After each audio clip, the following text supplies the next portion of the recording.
Kia ora, my name is Ria and welcome to Ria Renovates. Today I'm going to show you how easy it is to paint a garden shed.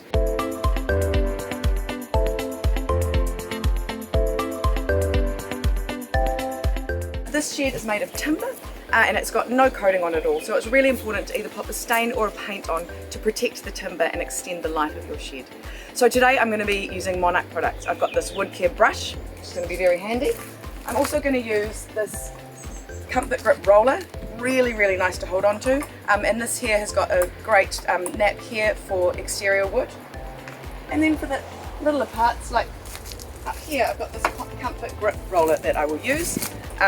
Smart lock, really good. Then you can wash it and pop this cover back on and it preserves its life for a couple of weeks. And then obviously we've got the reusable paint tray and paint pail. So let's get started.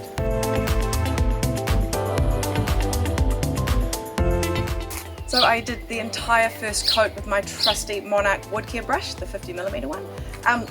First coat's always the hardest, especially with rough sawn timber. It's really porous, so you need to kind of slather it on, get it in all the cracks. This brush is perfect for that.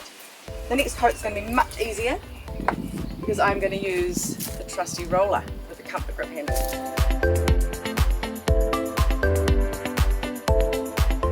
By using the roller with the comfort grip handle, that second coat was so much quicker. It went on like a dream, and then I just used the paintbrush again to cut in along here so that the paint, where the roller didn't quite reach and the paint trimmed down. So now I'm going to use the Smart Lock mini roller to do the sides and the top.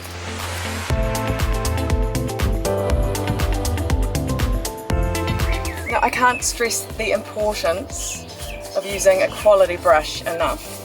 You don't want to spend half your time pulling bristles out of your paintwork. It's a waste of time and it gives you a bad finish. So there you have it. Just like that, the shed has been transformed. It now matches the house and is protected from the elements. I use the amazing Monarch products because it really does make a difference when you use quality products. It saves you time and gives you a better finish. So get out there and get DIY it.